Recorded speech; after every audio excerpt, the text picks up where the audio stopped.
Welcome in. Another week in the books. Steven, I see you. Punishment, he should watch the Florida State game.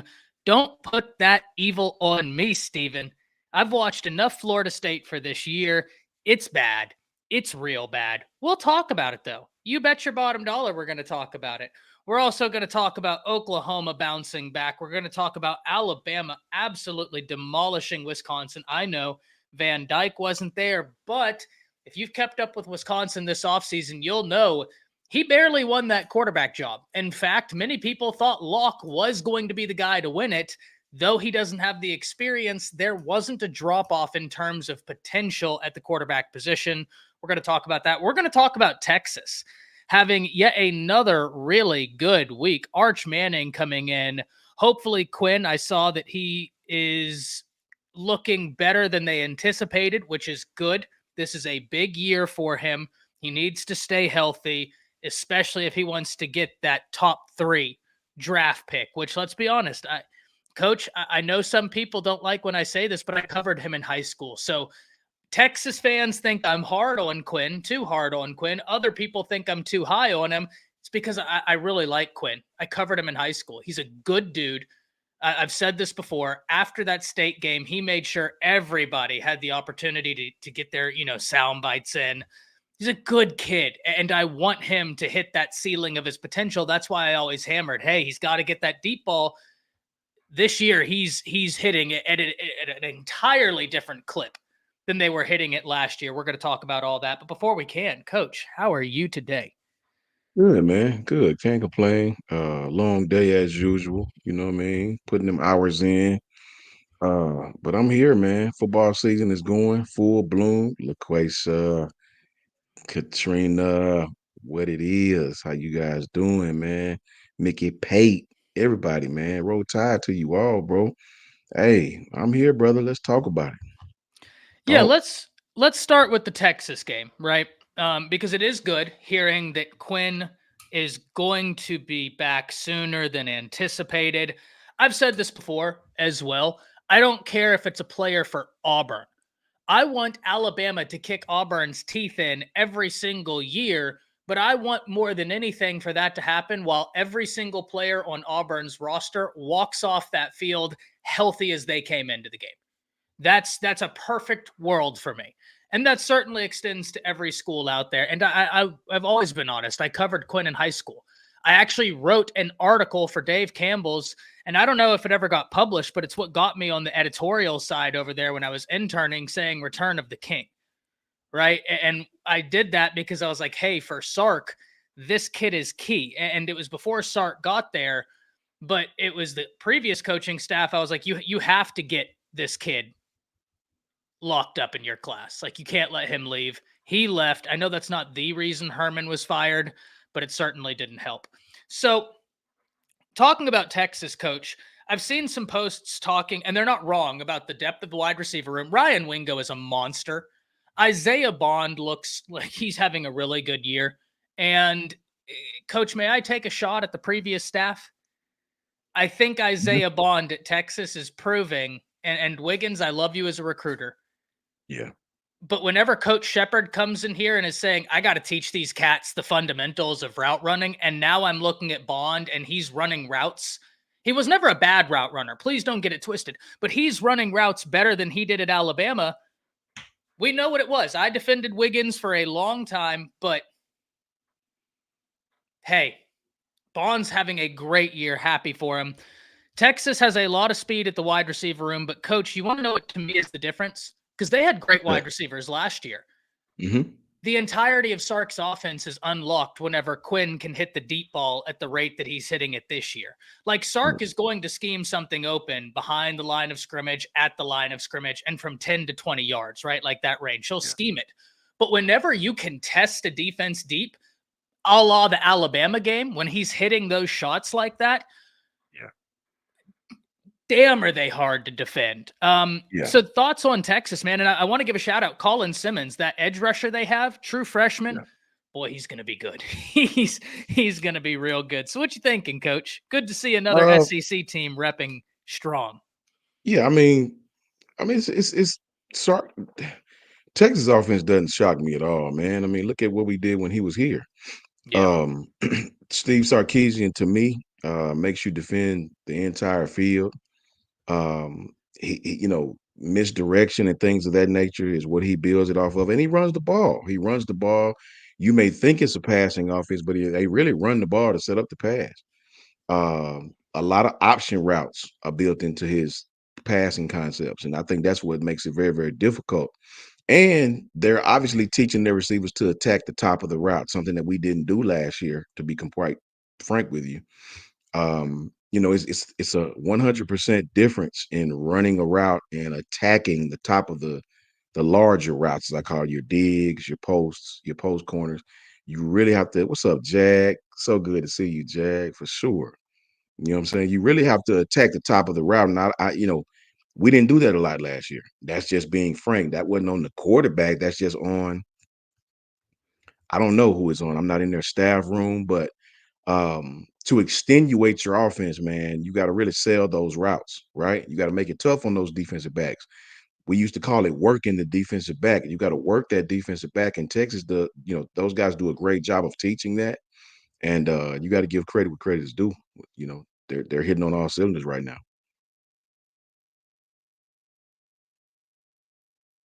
Wouldn't be a live show if I didn't start talking while I was muted. That's how you know we're live, unscripted here, raw. Jay Day saying you have to talk about Big Bad Texas. We're number one in the nation. Oh, and Texas, we have a Manning. Can't take anything away from you right now. Listen, on this show, we said y'all were going to make easy work of Michigan. Now, I didn't know what the end score would be, and y'all ended up scoring more than I probably thought you would. I'll be 100% honest. But when it came down to the wire this week, I thought Texas did deserve number one. I mean, Georgia had a struggle game with Kentucky. I want to get into it with you about that, Coach, about why I don't want to completely call the Dogs a paper tiger yet. Kentucky has covered the spread something like at an alarming rate against Georgia over the past X amount of years. Like, they've done a good job in that game. But, I mean, Texas right now, they've handled every game they've been in. The offense looks really good. The running back room, I am still so heartbroken because I would have loved to have seen this Texas offense with Quinn playing the way he's playing right now with a Baxter, right? Like, oh man, that would have been awesome to see. But listen, whenever we were coming into the season, shout out to the third member, Coach Jance in the building. Coach Jance, we're in here talking about Texas, how I'm not totally surprised they took number one. Georgia struggled. Texas has the win at Michigan. And even though I think we said it on the stream, y'all were going to beat Michigan, you beat them handily in the big house, right? Like, you went on the road to a tough environment and you made easy work of it. You deserve to be rewarded. And if we're ranking teams off of what they've done this year, I don't know what the argument would be to have anybody over Texas coming off of Georgia struggling against Kentucky. But the defense, Michigan worse than Kentucky. I don't know, Dwight. They went 3 for, 15 against South Carolina passing the ball. They had less than 35 yards throwing the ball. It's pretty bad. It's pretty bad out there at Kentucky. They don't, like, they're in a 19-19 offense. They're both just defensive teams, right? They're both just defensive teams. But I grant you that, right? Like, I don't know how good Michigan is, but personally for me, I have no issue with Texas being ranked number one in the country right now. And I think, quite frankly, they've earned it, right? Coach Jance, what do you think? My exact word. Oh, I'm sorry. My bad. No, Coach Sean, please. My exact words, if you remember, before that Michigan game, I said that Texas is going. This is what I said. Go back and look at. I said, Texas is going to dump truck Michigan. That's what I said. You cannot lose 18 people off of a team, and most of them, those guys were starters, and expect the same production. It just don't happen in college football. You know, not even with Alabama. So I knew Texas was going. You know, that wasn't going to be a game. I knew that. Yeah, no, you called it. Jance, what are you thinking about Texas being ranked number one? What do you think about the Longhorns right now? Oh, right now they're the most complete team right now in the country. And this is through 3 weeks. They played viable competition going against Michigan, which, again, Michigan's offense is terrible, but their defense is very good. And Texas just did whatever they wanted to do for the first, in that game. First 3 weeks, they were incredible. They got depth, man. Like they have a pretty deep rotation at the receiving position. I think they're fine at running back. Offensive line is one of the best in the country. You have not one but two quarterbacks. And honestly, Steve Sarkisian needs to start Archie. He needs to start Arch Manning over Quinn Ewers. This is a Bryce Young. This is a Jalen Hurts, Tua Tagovailoa situation. Only except that obviously Quinn Ewers is a better thrower of the football than Jalen Hurts back then. But if I'm Steve Sarkisian and again, I don't know the severity of the injury, but if Arch Manning, let's say, becomes a starting quarterback because Quinn Ewers gets hurt and he shows out again, that's my starting quarterback. And I'm not looking back at it. I'm sorry. Quinn Ewers, again, he's 6'2", he's 218 pounds. He has a cannon for an arm. He showed a ton of progression from last season. But I can't ignore the upside that Arch Manning brings to the table. He is 6'5", 230 that has wheels. I can't. There's no way. I cannot. No, I'm not letting that dude sit the bench. I understand that that's the game plan. You want to wait until he's a junior in order for him to start. But Quinn Ewers, I'm sorry. Like, he has too many issues for me. Number one, he can't stay healthy. This is now becoming an issue. I think he hasn't been fully healthy since his sophomore year of high school. Yeah, this is now become a serious issue. And so now the good thing is, again, you have Arch Manning to fall on. But for me personally, just based off of upside, based off the quarterback that has the highest ceiling, Arch Manning takes my team to a different level compared to Quinn Ewers. There are strict limitations. That's scary. On Quinn Ewers' game that Arch Manning just does not have. I am starting Arch Manning if I'm Steve Sarkisian for the entirety of the season. And the good thing is that if Arch Manning doesn't decide, if he doesn't play well, I have a backup quarterback that I can fall on. But I'm not. No, this is because I'm telling you right now, when Michigan's defense, they're not as fast as they were last year. Like, one of the things about Michigan was that they had such a deep rotation, and they had so many. Like, they had guys that were phenomenal run defenders. They had guys that can get after the quarterback. They had guys that can go sideline to sideline or that can cover the field. They had such a deep rotation. But when you go against faster defenses, you go against faster linebackers, faster defensive linemen, when you go against guys with the exact same athletic profile that Texas does have, Quinn Ewers, as we've seen in the past, does have strict limitations throughout his game if he's not protected. And Arch Manning just brings something to the table that Quinn Ewers just can't do, and that's just improvisation. That's just the ability to be elusive, not just in, but escape outside of the pocket, make accurate throws out platform, and use it. And again, just using your legs to go ahead and make plays. Pocket passers don't win you national championships, right? Look, can anyone name me the last pocket passer, true pocket passing quarterback that won a national championship? Because I can't. I can't remember the last pocket. Oh, I but here's this is what I said about Mac Jones. Mac Jones, I've seen Mac Jones make accurate throws off platform. I've seen Mac Jones that when he needed to scramble and get the big gains, he can make the big gains. I think Mac Jones is honestly a more athletic quarterback than Quinn Ewers actually is. That's just my personal opinion. So yeah, you could classify Mac Jones in that pocket passing realm, but I do believe that he was a very underrated athlete. He was a very, very underrated athlete. And honestly, in my personal opinion, I'm taking Mac Jones over Quinn Ewers. That's just me. I think it depends what Quinn you're getting. Like, if Quinn's hitting that deep shot, his arm is ridiculous. Like, it's ridiculous. And that's what we're seeing this year. Now, I do agree the best ability is availability. I think the only area I might differ from you, Jance, is I don't know if I would start Arch the rest of the season, even though I don't disagree with one single thing you said about the spark he gives Texas's offense. But it's just the experience that Quinn has. And one thing about Quinn is as tough as I've been on him, he shows up in big games. Like, he really has shown up historically in big games. And that experience is where I like Quinn for the rest of the season. Now, Arch next year, he's just going to be dangerous. But the fact that you're even having this conversation, right, shows, ladies and gentlemen, Texas has got something you need to watch out for.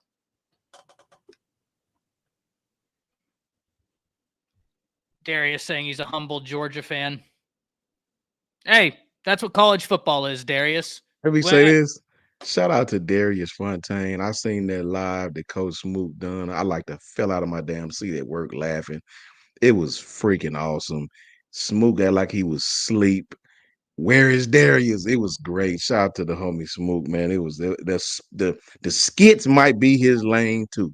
Cause man, I watched that. Me and my daughter watched that and 3-4 times, man. Darius, at least you told the truth and at least you were humble. I got to give you love on that one, boy. Cause Lord knows you talk a lot. You know, respect to you though, Darius.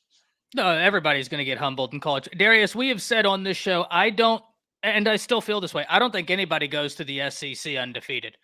Like the SEC this year, there are teams that they might not be playing well right now, but do they? Arkansas, great example.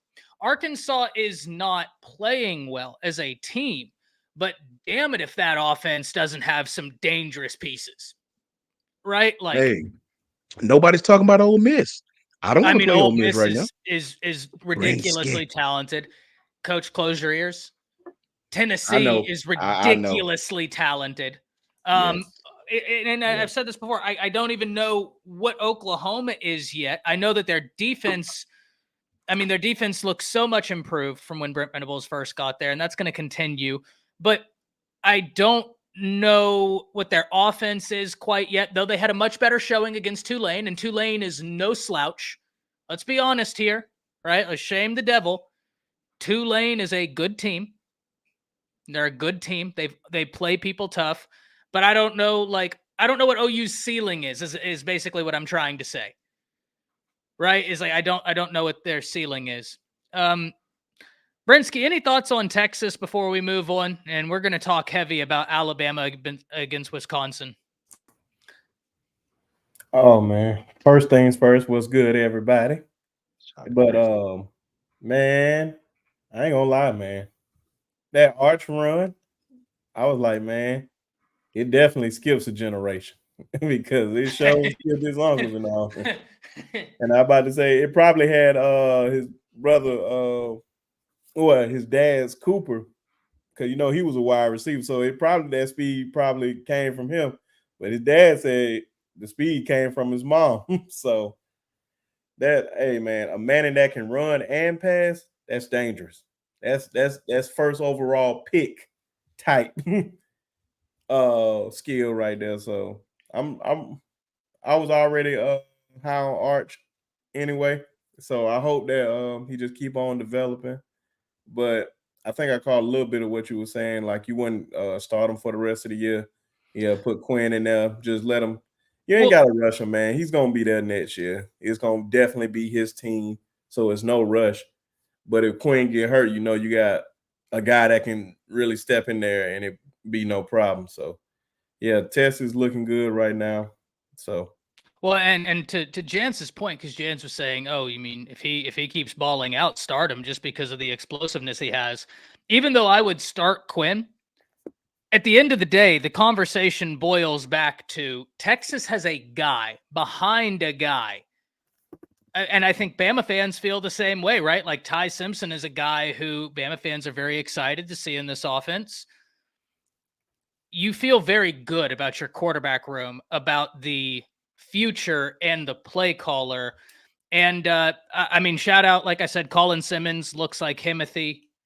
Andrew Makuba, one of the best additions via the transfer portal. I think Alabama has one of them as well. LT Overton played like a menace, was on straight demon time against Wisconsin.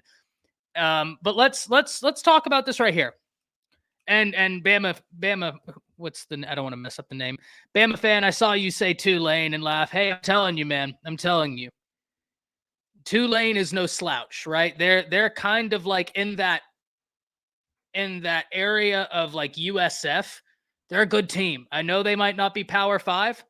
That won't be the case for long. You heard it. That won't be the case for long. But they're a good team. They're a good team. And yeah, you can say we're pumping up Texas right now, but we're only talking about what we've seen for the first 3 weeks. They look good. They look good. That's the truth. let me say this, Ty, because I talked on inbox with several fans. Bro, listen, I'm not as down on Georgia as everybody else is. I agree with you, Coach. 100%.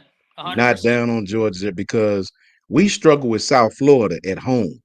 They struggle with Kentucky, who always play tough at home on Saturday night on the road. Here's the thing, bro. You know, the media is already setting us up for failure already.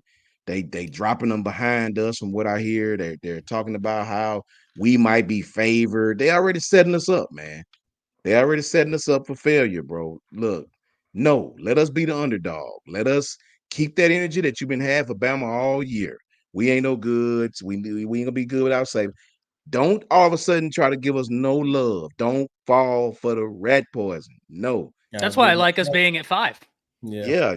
I'm not as down on Georgia because I'm gonna say this, man. You know, you can say what you want, man, but Kentucky plays very this is what I said this 2 weeks ago, bro. Nobody listens to me. They laughed at me for saying, I'm not saying Kentucky and Mississippi State will beat you. I'm not saying that. I'm saying if you don't take care of your business and you go out there trying to be vanilla, you're gonna look up in the fourth quarter and your ass is gonna be in a fight. That's what I said with those two teams, right? Nobody's saying they're gonna beat you.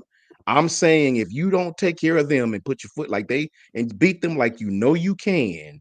See, Kirby made a mistake, man. If you notice the first beginning of the game, he tried to be vanilla and not show a lot.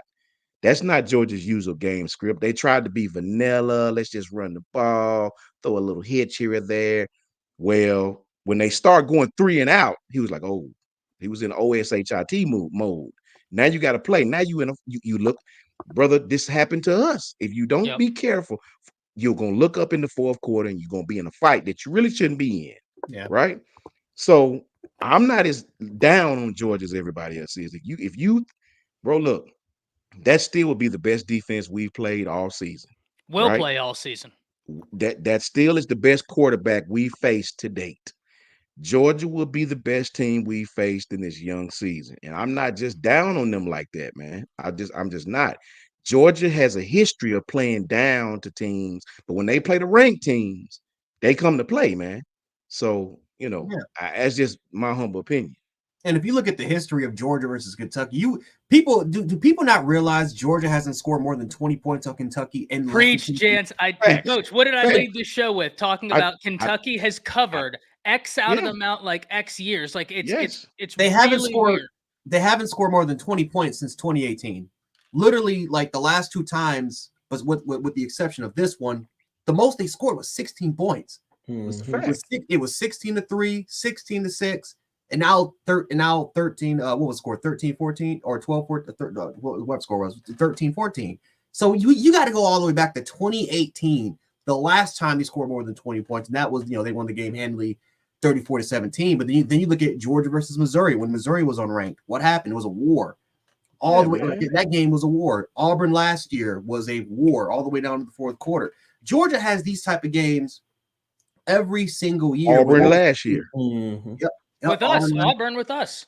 Yep. Don't fall for the rat poison, man. I'm telling you. Yeah, you just can't go in these games. Like Wisconsin for us was like a trap game. If we didn't come in there ready prepared, like we know we can beat them, but we just can't come in there just playing around. That's just like any other team. You know where the trap game's at, and that was a trap game from Kentucky. And Kentucky almost ran the same game plan that South Florida ran. They just stacked the box. Mm-hmm. They were just sending 5 and 6. They said, you know what? We're just not going to have any fear. We're just going to send 5, 6, 7 dudes, and let's see if they can do anything about it. And Carson Beck they couldn't protect him. They couldn't protect Carson Beck. Carson Beck was he threw it a little bit too early. Wouldn't let. I mean, he was throwing it when receivers couldn't even barely get out their breaks. They stacked the box. They defended the run. They defended the run game extremely strong. Kentucky had a very, very nice game plan. They had an extremely nice game plan. And so, I'm sorry, Jay. My bad. I'm sorry. No. I was about to say, man. Like this is what we see. This is what we're trying to tell Texas and Oklahoma fans, man. You can't underestimate the SEC conference. You cannot underestimate this conference because it's talented, man. Like we can make fun of Mark Stoops and Kentucky all they want. Kentucky's got 2 dudes that on that defensive line that's going to be playing on Sundays. One of them is going to be a first round pick and Deion Walker and Walker, who was murdering folks out there. Murdering folks out there. He was getting double teamed and everything. It didn't matter. He was killing it from 3-tech to one shade to one eye to zero. Yeah. He was messing people up the entirety of the game. Hell, even their edge rusher, I think, had 2.5 sacks. I mean, Kentucky, man, they got talent. Are they going to play like that against Georgia every game? Oh, hell no. Kentucky may win 3 or 4 games this season, but you know what? Kentucky's got talent. And for one of those games, one of those big time games at home at a night game environment, they're going to show up. And they're going to put their best foot forward because that's their Super Bowl. That's their game plan in Georgia. And you can guarantee you, man, that Georgia, they're gonna take a look at the FPI because they're not even in the FPI rankings anymore in terms of undefeated. They have 0% chance of going undefeated according to the FBI. You got, again, I think right now we're a 2.5 favorite.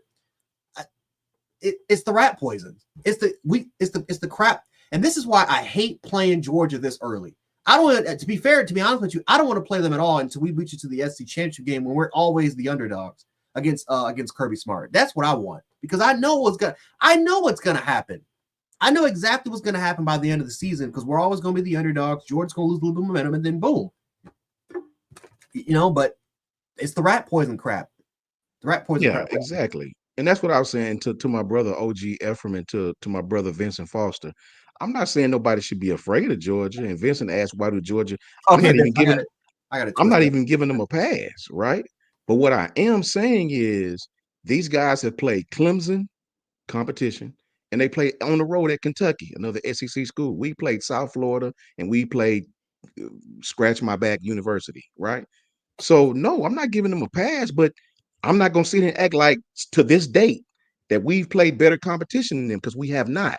We played South Florida, Western Kentucky, and a Wisconsin team that was absolutely terrible, right?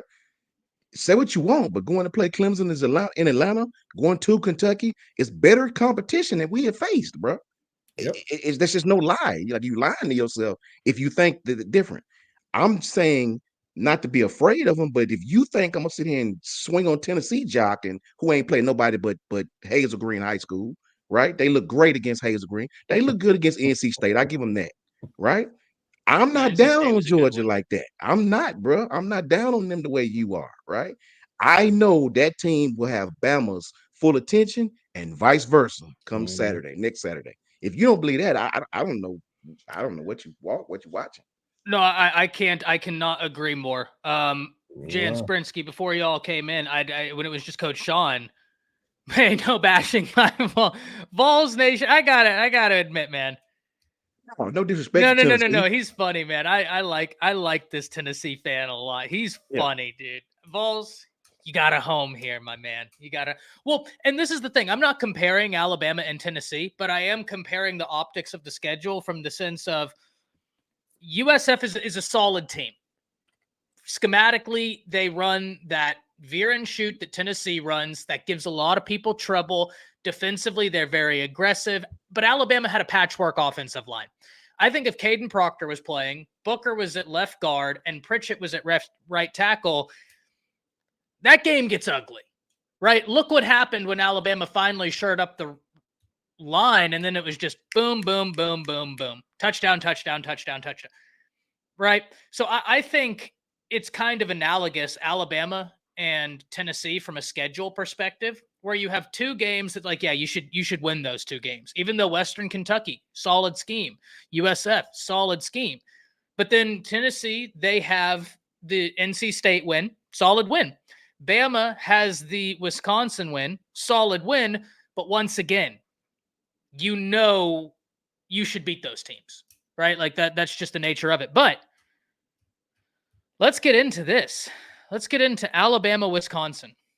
Joseph Washington with the $5 saying, "What's up, fellas? When Stoops decided to punt the ball, I knew it was over. If you trust your defense to stop them after the punt, trust them to go for it." I don't disagree. Coach Sean, any thoughts on that?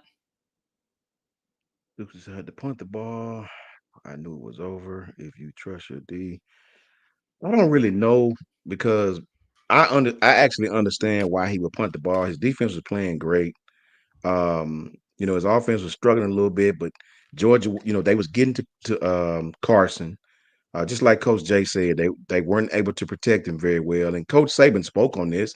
Coach Carson said Carson Beck is the kind of quarterback you got to get him off his square. You can't allow him just to sit back there, right? You got to get him off his square. You got to get him, Kentucky played passing lanes very well. They played even better on the back end. Can we play that well on the back end? Right? We'll see, right? I can't disagree with what Stoops done, man. I mean, I don't really know. It's easy for me to, in hindsight, to look back and say that now that it didn't work. And I don't know, bro. I mean, it's you at home. It's a you in the game, right? Your defense has played well. I don't know. I don't really know, man. To be completely honest with you. Yeah, and Vincent Foster with the $5 donation. Thank you very much, Vincent. Thank you very much, Joseph. And Chris, this is one of the few times where we do agree, my man. You don't punt the ball with 3 minutes left and you've got the number one team in the country you got nothing to lose. You've already lost to South Carolina. Your offense isn't and this is the thing. I do get it because your offense is bad. Very it bad, is. yeah. And so you're sitting there saying, hey, I trust my defense more. But Coach Sean, to me, and Jan Sprinsky, to me, that's a double-edged sword. If you trust your defense more, trust your defense to make up for the fact that you don't get the first down on 4th and 8. You get what I mean? Like you're already in a bad spot. Go for it. You got nothing to lose, everything to gain. If you trust your defense, trust them to make up for the fact that you're not going to get the first down if you don't make it. Travel Panura asking, can USF upset Miami Saturday? I agree with Coach Sean that I think Miami dump trucks them, and I'm going to tell you why. USF is a good team. They're a good team. They have caught Alabama at the right time 2 years in a row. Last year, Alabama's offensive line was, and nobody talks about this. Nobody talks about this. Everybody talks about the quarterback situation, which is true. But nobody talks about the fact that Booker wasn't playing in that game, nor was Jaden Roberts. Maybe they played, but they weren't starters going into that game, right? So your offensive line was in flux. Fast forward to this year, your offensive line is in flux. They blitz at an alarming rate. They created chaos. Mario, listen, I've had questions and I've had my fair share of rants about Mario on this show. Jans can tell you that. But one thing I do trust Mario to have is an offensive line that's going to be good. That's what he does. He's recruited the offensive line very well. And Cam Ward's a monster. Cam Ward is a monster. Guys, I do want to talk about this Alabama game. And we will get into Tennessee OU. We'll talk about OU this past weekend. But I really want to talk about Alabama. Because Alabama offensive line played so much better. Caden Proctor was the highest graded offensive lineman in the game. And that's his first game back. And if I'm not mistaken, there was still he played this week, but he's still a little banged up. So you get him to play. He goes into the bye week. He has the experience. He's healthy. That was such a good, hey, Vols. None of that now. Put you in timeout. You've been good. Don't make me banish you to the shadow realm. I'm just kidding, man. You can say whatever you want as long as you're respectful. You're good, man. But Caden Proctor made all the difference in the world. Like I said, I understand Tyler Van Dyke got hurt, but the guy that backed him up almost won the job. Like so much so that there were people surprised when Tyler Van Dyke was named the starter. Like there was genuine surprise among some of the Wisconsin people. They did a good job. Coach Sean, this is something I wanted to ask you, right? And then I want everybody to give their takes on the game. I'm sorry I'm being wordy here. I'm just all over the place right now. I've seen so many people say, oh, all we have to do is take the deep shot away from Bama, and then all of a sudden we win. Well, 9.5 teams out of 10 in the country, Coach Sean, to do that are going to have to play two high safeties, right? There's very few teams, if any, that will be able to go single high safety and contend with Alabama, right? There's just not. But the problem for me, Coach Sean, is if you go too high safety, now the box is light. Jam Miller's playing really well. Justice Haynes is playing really well. Jalen Milroe is killing these RPOs where he's keeping the ball. Okay, they will welcome you taking someone out of that box. And now it's our front against your front, and we're going to lay on you and we're going to run the ball. So to me, when I hear this, Coach Son, is this correct, or am I kind of oversimplifying this where it's like, hey, that sounds brilliant. Take away the deep shot. That still means that the intermediate is open, and sure, that might not be the strong suit, but let's look at the numbers. Jalen was 3 for 3 on passes of 0 to 10 yards, 1 for 2 from 10 to 20 yards, 4 for 7 on 20-plus yards, and 4 for 4 at or behind the line of scrimmage. Am I on to something there, or am I overlooking this, not taking account? What do you think? No, you're right, man, because at the end of the day, man, how do you attack too high safety? How do you attack that? Shout out to Coach Smook, man. Smook, I was just talking about you on that skit with Darius. I was watching that Darius skit, man. At work, I like to fell out my chair laughing at that. That was effing great, man. You know what I'm saying? Shout out to my broski Smook, man, the whole AAA family for sure. How do you attack two high safeties, man? In basic football, not to even get too deep. How do you attack it? High lows, vertical route concepts, smash route concepts, meshes, you know what I mean, play actions, basic stuff like that, right? So with Jalen Milroe, you got to pick your poison. You got to pick your poison, bro. If you line up in too high safe, you better commit as many resources to the box as you possibly can. You know what I'm saying? We found Darius and he paid. Yeah, man, that was great. That was great, bro, for sure. That's been the best. That's best one right there, bro, for sure. So here's the thing. If Jalen was a pocket passing quarterback, I could understand the logic behind that. If you don't commit resources to the box to stop Alabama's run game, and you feel, well, let's just take away the deep shot, let's commit some resources to the back end so Jalen won't hurt us. All you're gonna do is open up the run game for Jalen and for the running game. If you go back to Kentucky last year at Kentucky, they tried that. They tried that. They kept trying to pick different poisons to stop Jalen Milroe, and all it did was make Jalen more comfortable. All it did was put the DBs in a situation where they had to make a decision. Do I come up and stop him? People was leaving their responsibilities because when you see that cat coming out of the backfield keeping the ball, you got to make a decision. I know my job says to stay in this little area, but your automatic instinct is to react up and try to come tackle him, right? Next thing you know, the ball going over your head. So it's a pick your poison type thing. Listen, man, at the end of the day, you can have the best defense in the world. You can have the most sound defense in the world. There is no defense that can stop on a consistent basis what Jalen Milroe does. What did Coach I say, Georgia fan and a coach? Coach I said it wasn't that he just dropped back and killed us with the pass or killed us with the run. It's certain times when Jalen killed him. Important 3rd and 6. Jalen, everybody's covered. What do Jalen do? He pulled that thing down easily, get the first down. So you can play the defense to stop Jalen's deep ball. You can take that away if you think. All you're going to do is end up adjusting on that because Jalen gonna have 100 yards at the half if you do that. So, I think they'll do the same thing everybody tries. They'll try to spy him, right, with somebody. They'll try to put somebody fast on him and try to spy Jalen and play the back end so they can try to take his deep ball away. All that's going to do is have our running game do very, very well. You're going to end up adjusting on that at some point. You're not going to stay in that defense. Nobody does with Jalen. Michigan was the only team that I really saw that was able to play a certain defense on Jalen and really, really, really be physical with us and be successful doing it because we couldn't block him up front.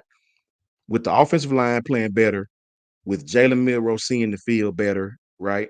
With Jalen understanding now with what I call an actual offense that makes sense, right?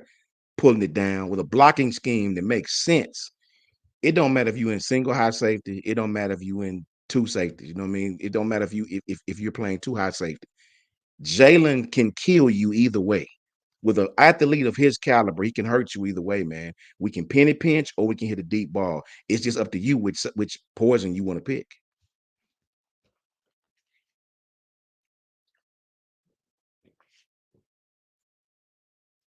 Go ahead, Coach Jay. I mean, I think Ty might be stepped out. Go ahead, Coach Jay. What do you think about the people saying that if you take the deep ball away, Alabama's done? What do you think about that? Because if you try to take, I mean, it depends what coverage you're in, but yeah, if you're in too high, or you're just gonna open up the run, and that's what, and this is what I'm saying. I give a lot of credit to what South Florida did, because they just said, you know what, best way if it's for us to take out Jalen Milroe is not to play back, not to play conservative, not to play our linebackers a little deep, or just have a spot, or just have like Wisconsin was having. There were times they had like two spies. Like they were having two spies literally try to, Jalen Milroe tried to take off, don't even really go at Jalen Milroe, just come up a little bit, see what he kind of does. Like they weren't even being extremely aggressive with Milroe. Their defensive backs were playing far back, safeties were playing deep than what they usually normally play. It was just unusual, and like in terms of their depth. South Florida just played super aggressive. They played a very, very aggressive game, and they said that's the best way for us to take us out, because we know his tendencies. We know for the most part he likes to roll to the right, whatever he's trying to roll out outside the pocket instead of going to his left.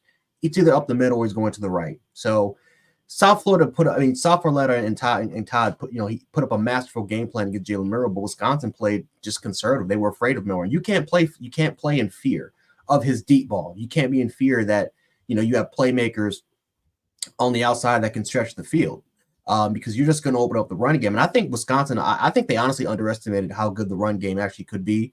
They had no film on Caden. Well, they probably had some film on Caden Proctor, but I'm not too sure if they knew that Caden Proctor was going to play, or if he did play, they didn't know how good he was going to be coming off of injury. Obviously, Tyler Booker and Jaden Roberts with Parker Brailsford, that makes a hell of a difference, man, when your interior offensive line is there. And then I think the star, in my opinion, of the day was Elijah Pritchett. I thought Elijah Pritchett played a wonderful game, especially in pass sets.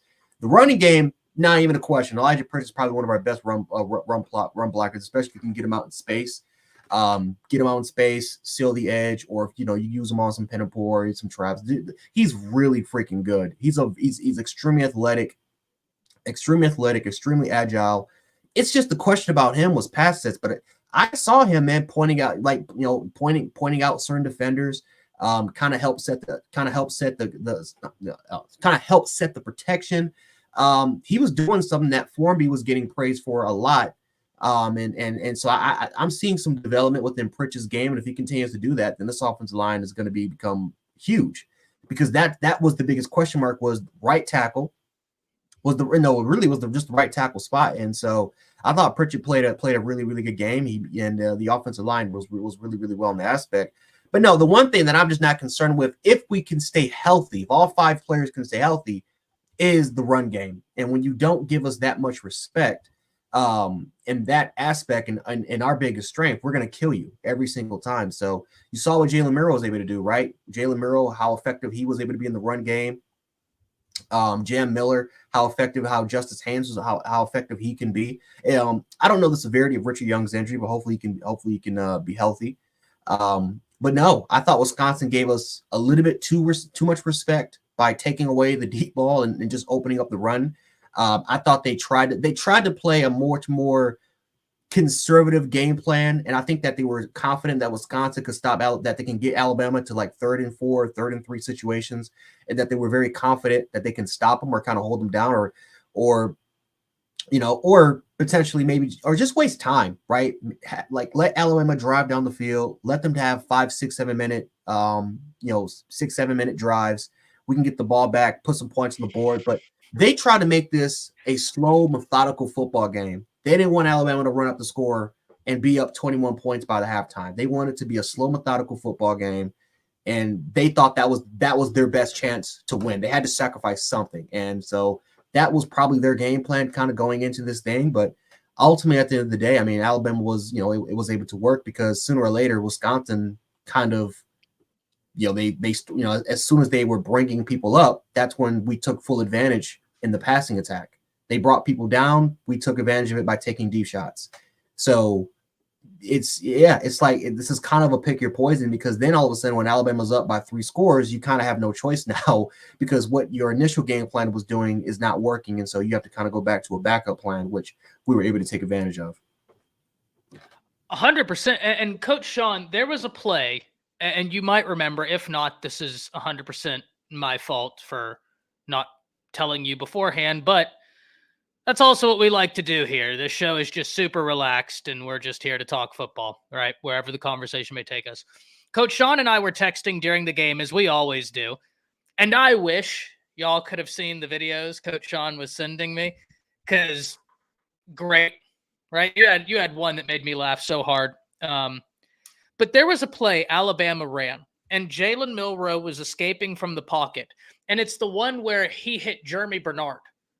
Yes. Brinsky, before you go, if you could talk about that, because in my mind, Coach Sean, and once again, another fair or unfair question to you, there have been a few plays I've seen this year that makes me think, hey, I don't think we've seen this full playbook even close yet. It's a fact. Whole fact. One was that play against Western Kentucky where it was like a run pass option plus some where he was rolling out and hit Caleb Odom for the first down, right? There was so many intricacies to that play. And then the other was the one that I texted you about and said that was weird in a good way. That was different. What was that?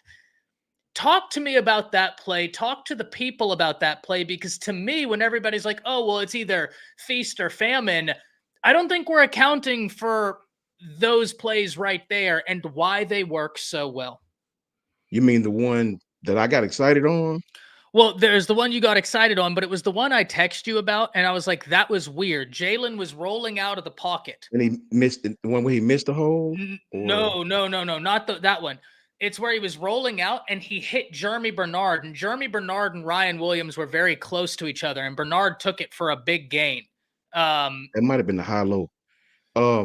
Yeah, well, there's one when they ran a high-low and Jeremy ran the low and Ryan ran the high. And Jeremy, his DB, I don't know if his defensive back got confused or what the hell happened, but he put it right on him. It was weird because I thought Jalen was going to keep the dadgum thing, and he ended up throwing it. That's the play. That's the play. Yeah, and when you go back and look at it, it was just a basic high-low, but here's the difference in it, man. I like Coach DeBoer because he wait to the right time to run certain stuff. And to me, that also speaks to that they wasn't really trying to show a lot against Wisconsin. They still wanted to just be basic. We'll take what they give us. If you line up in man, we'll throw this. If you line up, off coverage, we'll do this. It was very, very basic, man. People don't understand. That's why I don't get to it up in arms. At first I did, how in your first watch, you're like, man, why they not getting Kendrick the ball? Or man, why they not getting Kobe the ball? But when you go back and watch, you'll see how vanilla the offense was. I don't think Coach DeBoer was trying to show a lot. I don't think he was trying to show a lot. And what tells me that is we could have ran that post corner anytime in the second half, anytime with the way they were lining up. If you know anything about me, Coach Smook and Coach Jay on another show, we used to talk about this a lot. Post corner is my favorite route of all time. Like, that's just my favorite route, man. I think that's the best route in college football. You know what I mean? If you in the right defense, because ain't nothing you can do, especially on a DB that don't really know what the hell he's doing. I've talked about this at nauseum, right? And I was just waiting. The game before this, when we ran the hitch to Ryan, I told Ty early in the guy, man, the hitch is there. The dude back up, we can throw the hitch all day. And they threw it, and Ryan scored on it, right? So when I seen Jeremy Bernard released to the post on that defensive back was trying to stick with him. I said, yeah, the corner going to be open. You know what I mean? The defensive back ended up closing space on him. He putting his foot to the ground and hit the pylon. It was perfect. Jalen dropped that. I said on 1,000 shows, Jalen Milroe can throw the post corner with his eyes closed. I promise you that. And if you play us in that coverage, so there are several things that I think that's in the back pocket of Coach DeBoer that you hadn't seen that I think you will see next Saturday if need be. So I think Ty is 100% correct, man. There's several things and routes and reverses and all type of things that I think he's been saving. The guy is 112 and whatever, so he knows what he's doing, man. Right? We just watch the game in its initial run, and we don't really, you know how it is. We be like, why they didn't do this and why they didn't do that?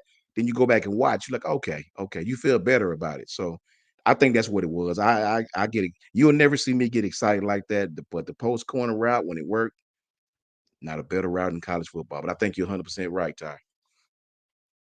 I'm sorry, Coach Sean. What I was laughing at is this is a comment that it's the possibilities that could come with it that made me be like, I don't know if I want to say yes or what. I will let the panel decide. So there's 4 of us.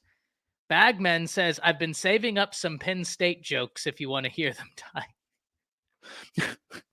That could go real south real quick. But I'm not opposed. Coach Sean, what do you think? Hey, Bagman, I just respectfully, I don't give a damn about Penn State. I could care less. I don't care if they piss out in the parking lot. I don't care if they eating salad. I don't care about Penn State, bro. I'll listen to them and laugh if they're funny, but I don't care about Penn State. Well, then Just that's respectfully. 2 yeses. Brinsky? I don't care nothing about him. Yeah. I know Credit. Jance is down for some roasting of teams. To Well, share Penn 'em. State? Yeah. Oh well, I mean, we know what Penn State's all about. You know, James Franklin's one of the most overrated coaches in the history of college football. Penn State is, we all know what's going to happen to them. Penn State's going to win a lot of football games, and they'll lose against they'll lose to some of the best teams that in that conference. They can't be the great teams, so they'll go 9-3 or 10-2. Won't compete for a Big Ten championship spot. We know what's going to happen with Penn State. It's Penn State. Who they are. It's Penn State. They're Penn State for a reason. I'd rather have Franklin's job because he ain't going nowhere. They know this is the best they going to go. I think it was when they had Bill O'Brien. They was a solid team until he went off to the NFL. Yeah. So, well, and here's the thing. It's not high expectations there for real. There was, and I'm not going to name the media member, right? Because everybody's entitled to their opinion. Name them. No, because that's not what I, it's not about having people go over and say anything to them. And it's not a YouTube, it's a media member. They ranked their top 15 schools. And some people are going to know who I'm talking about because you probably saw the post. It's fine. You're entitled to your opinion. Bama wasn't in the top 15, but Penn State was in the top 10. And their reasoning was like, oh, well, Bama hasn't played anybody. And I'm like, brother, Bowling Green took Penn State to the wire. That's fine if you don't believe USF, WKU, or Wisconsin are good teams. Fine. That's a perfectly valid opinion to have. I could argue nuance to that, right? And I feel very strongly, but Penn State, how do you, my thing was how do you rectify those 2 ideologies at the same time? That Bama hasn't played anybody, but Penn State is a top 10 program when they didn't cover against Bowling Green. What are we doing here? I don't know. Brinsky, talk to me about Bama, Wisconsin. Good game by us, man. Overall, that was I said we had caught some bracing back end, which I still having concern about. Luckily, the quarterback wasn't in rhythm to complete those passes because they should have been 2 touchdowns. One was just completely wide open. He just overthrew the receiver, and the other one was in the end zone when he got Devontae Smith on a out route. But man, it's all good, man. Overall, the line was playing crazy. I'm still trying to get used to this defense. Deontay Lawson and Campbell are just playing out of their minds right now, especially on that 4th and I think it was 4th and 1. Oh my God, they blew that one up, and I was like, there we go. And it felt like we didn't have that for a minute. I ain't gonna say no defensive coordinator that we had that's been named on this show many, many times. I didn't see that during his time at Alabama, but that's no here, no there. But them boys came in there ready to play. They didn't look ahead to Georgia. I really just wanted them to just come in there, take care of business, and I can enjoy the rest of my day. Not like how Georgia came in there and just lollygagging. I didn't want that. And you got to sit there and just wait till the 4th quarter. Come on, man. So, around the start of the 4th quarter, I started to drift off and watch other games. So, overall, was that Happy. I did not know Richard Young got hurt in the game. Heard Malachi got hurt in the game. I seen Quay Russaw get hurt in the game. But from Kellen DeBoer, those guys will be all right, especially since we got that bye week. Everybody can rest up, get ready, all that. If we were playing them this week, I'd be a little bit worried, even if they could go. But an extra week off is perfect. The guys look good. Jalen was hitting his marks. Jam and Justice were running. And you can see a lot of improvement in Caden Proctor this year. He looks more comfortable in his own skin.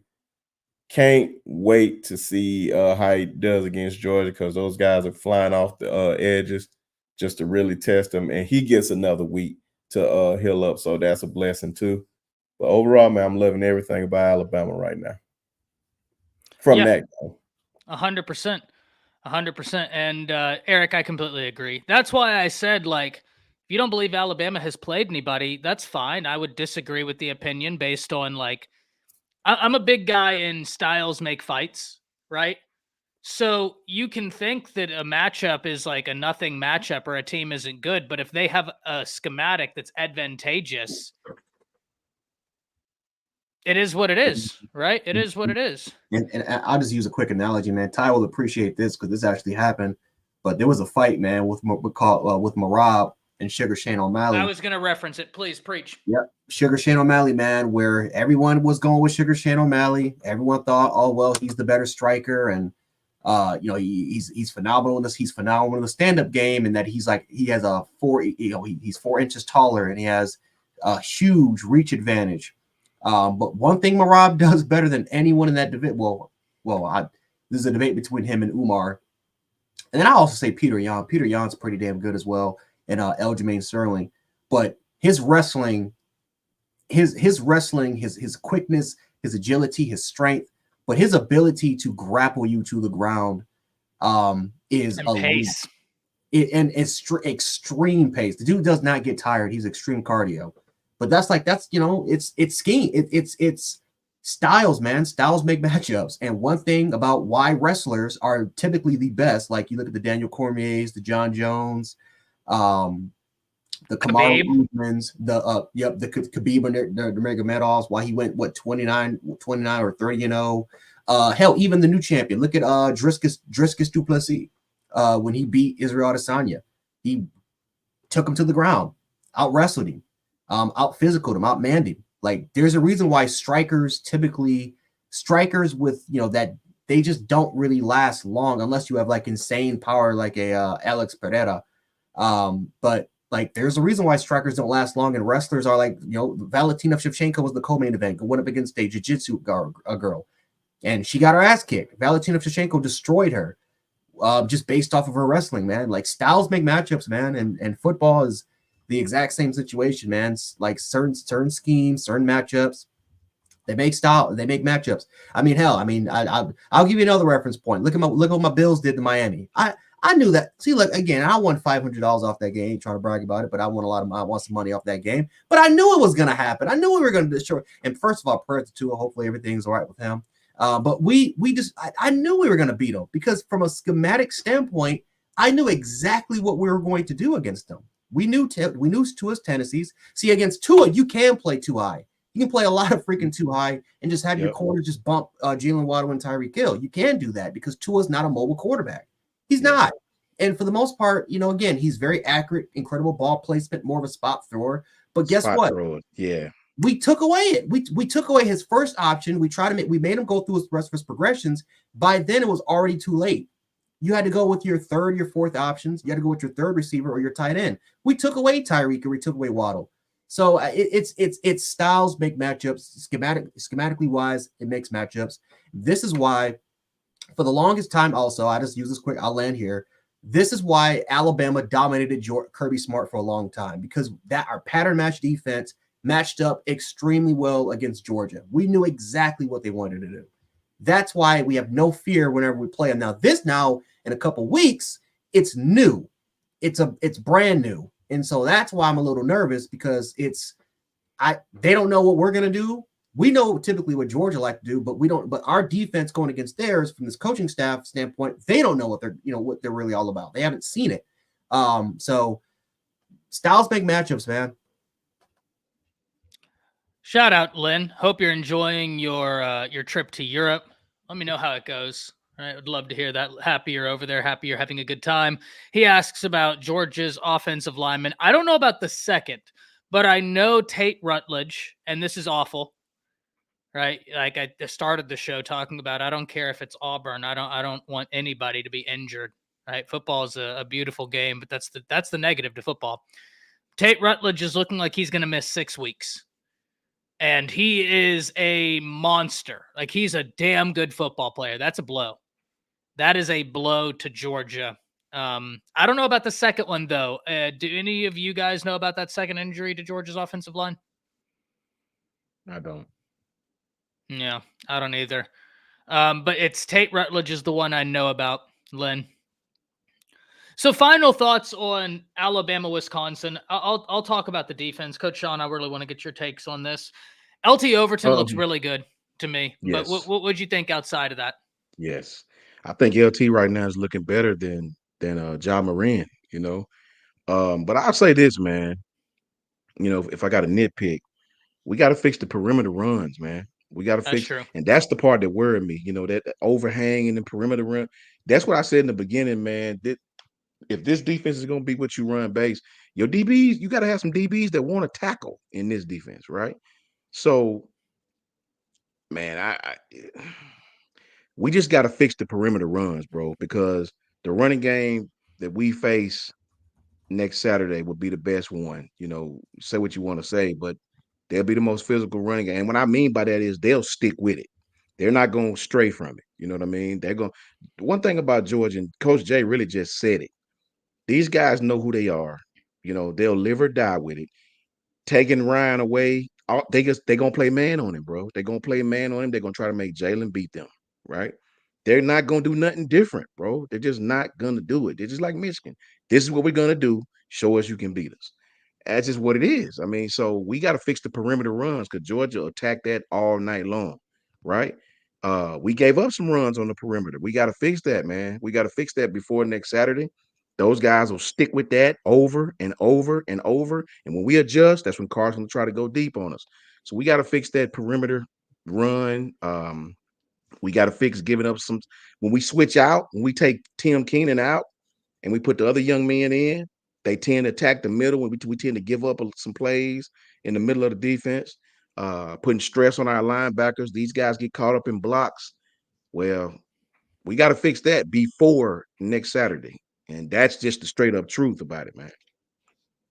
100%. And this is Coach Walmick said that he said today that he's still very much in the early rollout phase of his defense. But Coach, you and I were talking about this whenever the game was going on. There's two things with Alabama's defense right now. I love everything about it except two things.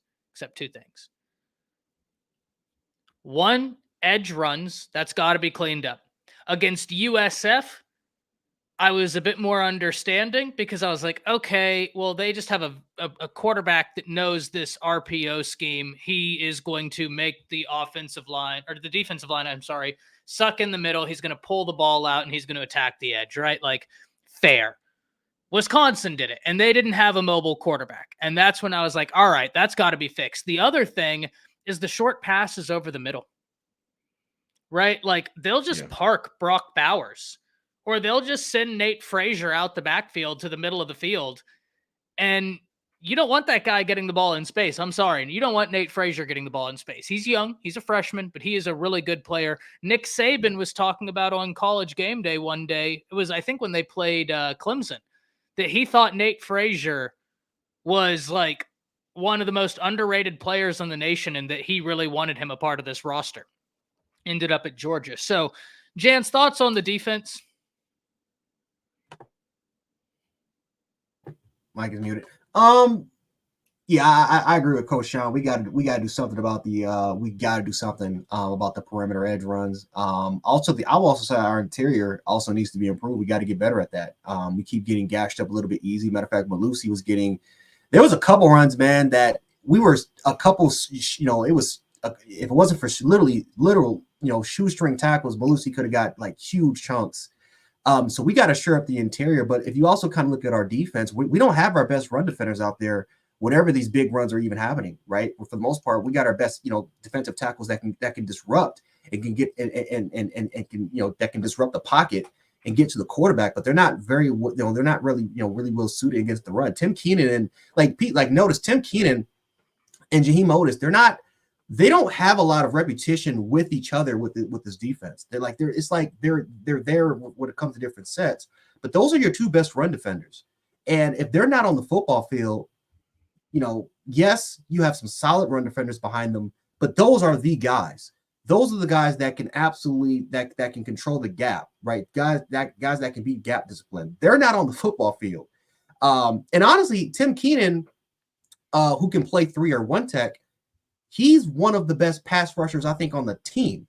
And so the fact that he's not on a lot of these, that he's not in a lot of these, in a lot of these formations that can do, that can disrupt the pocket. I don't know how to feel about that.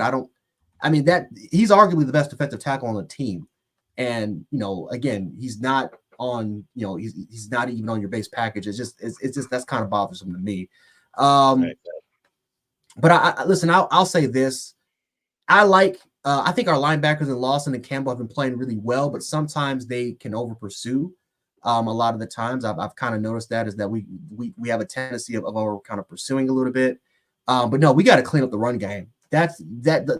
We have allowed, I think, 100 yards every game. We got to clean that up immediately. I know South Florida, we had some issues with that because we were in nickel a lot. I know this game too, we were gashed for like 130, 40 yards this game. We got to clean that up, man, because that's, if you're going to beat Georgia, the one key thing you have to do to beat Georgia, you got to stop the run. Yep. Got to eliminate the run game. If Georgia has a good night in the run game, you're going to be in for a long day. Because and they have far better running backs than we've played. That's where that gap scheme do help you. Mm-hmm. Yep. And so an old gap scheme that we used to, Yep. That's why Saban's defense was perfect. Saban's defense was perfect, man, for that very cause. Because for the most part, your run defenders, guys that can play the gap discipline, they stay in the game. They barely even get rotated. And then if they do get rotated, guess who's next to your rotation? Guys that can follow that assignment. We got guys that are doing that are responsible for doing different responsibilities within this defense. For every position, they do something that another player may not be good at, and they just flip flop. Like we have I have to look at the stat, but I would assume we have one of the heaviest rotations top to bottom of this defense in the country. And so is it going to be something that's going to be a weakness that Georgia can exploit, or is it going to be something that we can automatically clean up? Because that is starting to be a little concerning to me, man, that Wisconsin and South Florida, they're finding holes that are easily exploitable, and we got to find a way to fix it. They're down. Yeah. And like I said, Holy Water, nobody's scared of Georgia, but we're talking football here. Right? Like we're not going to just sit here and be like, "Oh, it's this." We're talking ball. And we're not afraid to talk about the good, what needs to be picked up, we're here to talk football. And that's just the bottom line, man. Nobody's scared of Georgia. No team should be scared of anybody. But the truth is that Georgia runs the football very well. Very well. Georgia has better running backs than anybody Bama has played. Entire fact. They got some cats out there that are like 235, 240 pounds. I don't know if they're 240 pounds, but you get the point, right? Like, I don't know if they're that big, but you get the point. They got some big dudes out there. Right? And it's just the thing of, if they get to the edge, that could be the problem, right? But whenever you look at this, I'll give you this analogy, Holy. Whenever I was doing moot court or doing anything legal analysis, I would construct an argument, and then I would look for how would I attack that argument. So whenever we're talking football, we're going to talk about what Bama does well, but then we're also going to have the flip side of, oh, well, how would you attack it? How do you fix these things? That's the way I think you attack Bama right now, because through the air, they're shutting things down. That's the only area Bama's getting tested downfield is in the slot DBs. That's really it. And I understand Zabian had the 2 shots on him against USF, but one of those was really, kind of one of those situations of they've subbed out, caught him in no man's land. He was looking for the play. They snapped the ball quick. USF runs more plays per minute than anybody. So, yeah, nobody's scared of him. Holy says they can't beat us. Anybody can beat anybody. Well, maybe not anybody. I assure you, if we go out there going 3 and out, 3 and out, 3 and out, we will get beat, Holy Water. I assure you of that. If we go out there and play our C game and B game, letting them extend drives on 3rd down, staying on the field, I assure you we will lose that game. Trust me on that. But I will say this. I'm going to pick Bama to win, but they can lose, yeah. Of course. Yeah, they can't. Bro, listen. The world is afraid of Bama in the aspect of nobody. This is what people do fear. People see the improvement of Bama from week 1 to week 2, how we looked against South Florida. They see the improvement of the offensive line. Every dude who coaches football, I'm telling you, is taking note that, shout out to Lisa Fitz, you know what I mean? Everybody saw the improvement that Alabama's offensive line made. Wisconsin, say what you want to about them, they're going through an identity crisis. I get it. They have, they're trying to find what they do well, right? Say what you want to say. Wisconsin gonna beat some people in that conference. You mark my words. They're gonna beat some people in that conference. Give Luke time. We caught them when they were in transition from this powerhouse run blocking downhill to trying to transition to a spread and things of that nature, and zone, inside and outside zone. My point is, Bama improved greatly, and that's what I love about Coach DeBoer and his staff. From South Florida to Wisconsin on the road, that is a big deal for this offensive line to play the way they play. That is a big deal for Jalen Milroe to play the way they played, right? Just because Kentucky has some success against Georgia, those transitive properties don't mean a lot, bro. It's a whole nother team, a whole nother game, right? I assure you, Coach DeBoer and staff will speak with Coach Saban this week, right?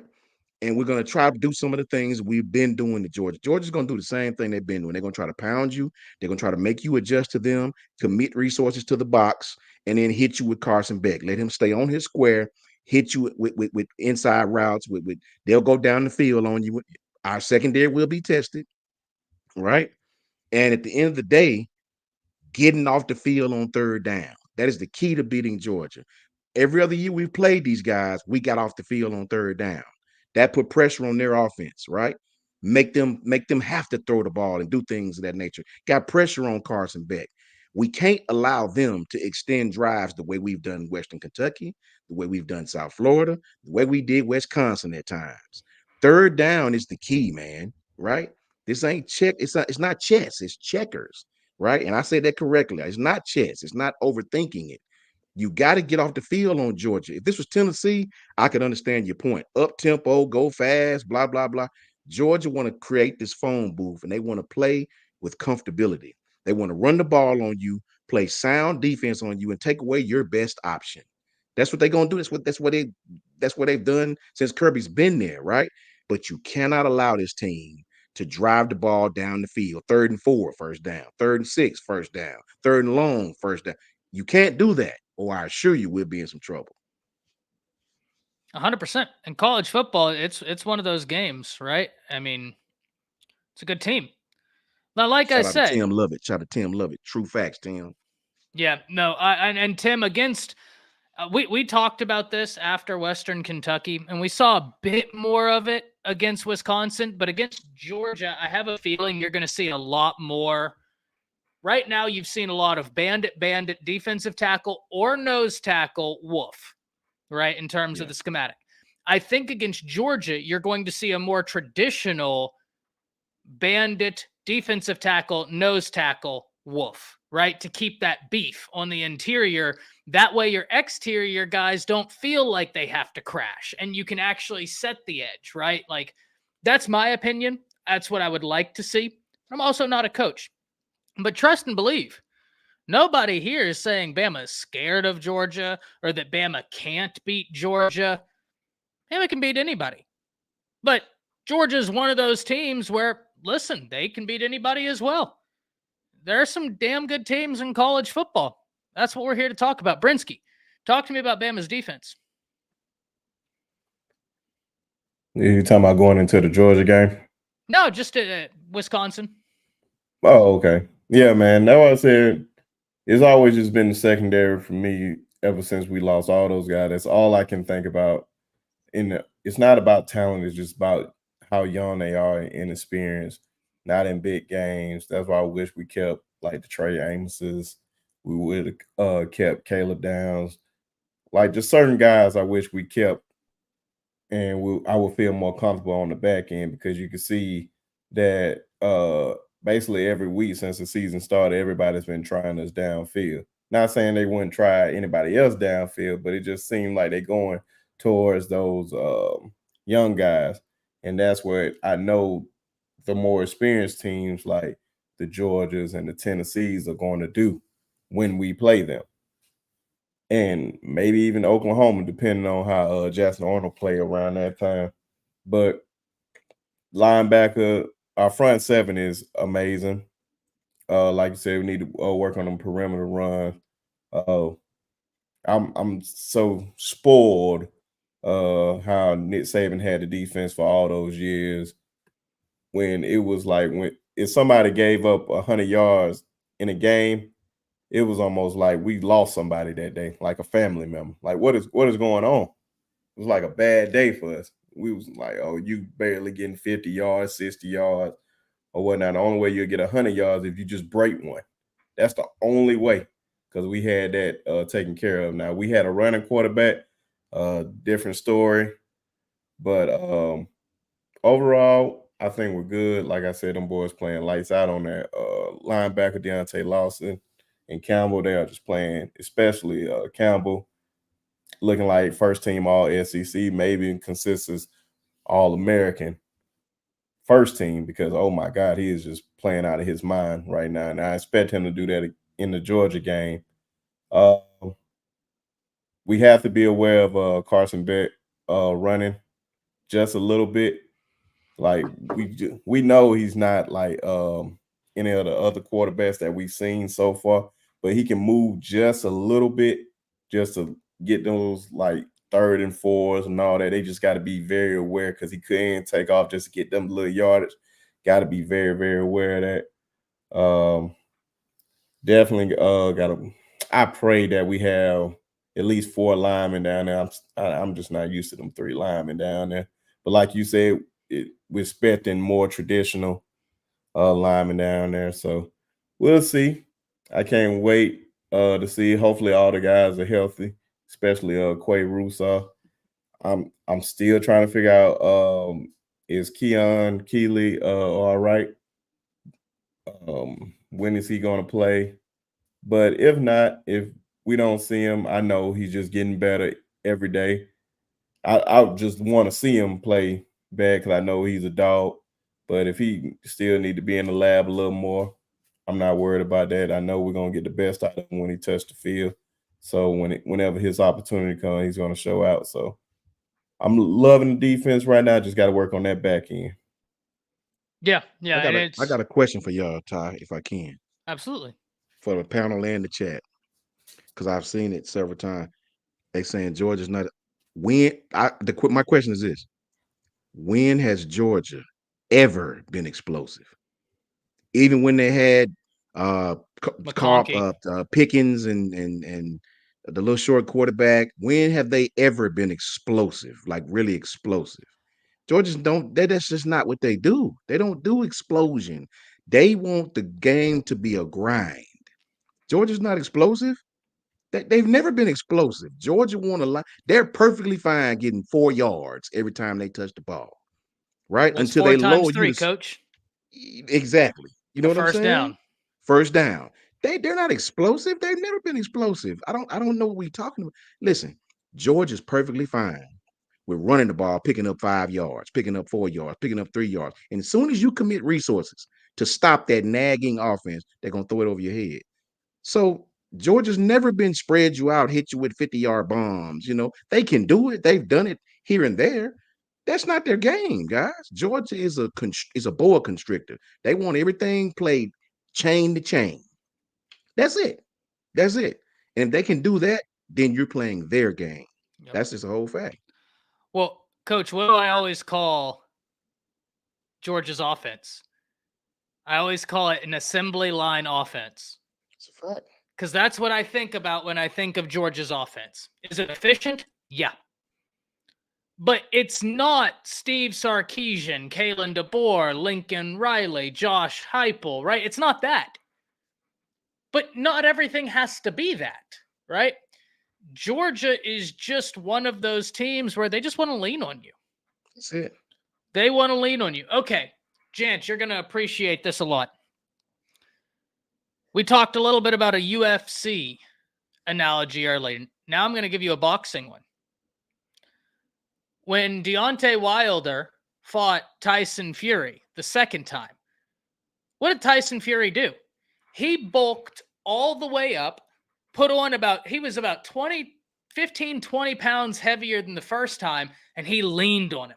Like they would get in the pocket and Tyson would actually lean on him because now you're carrying his weight.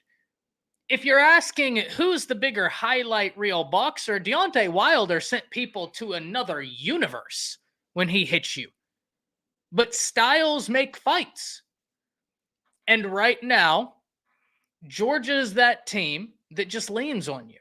If Alabama can stop the run, make Carson Beck uncomfortable, Bama can win this game. There's no question about that. Nobody on this panel is saying Bama can't win this game or Bama won't win this game. Fact. It's not our contention, but we are talking ball. We're talking about the X's and O's. How does Georgia want to attack you? How are they effective? Yeah, Wilder has the right hand of God. No, yeah, true.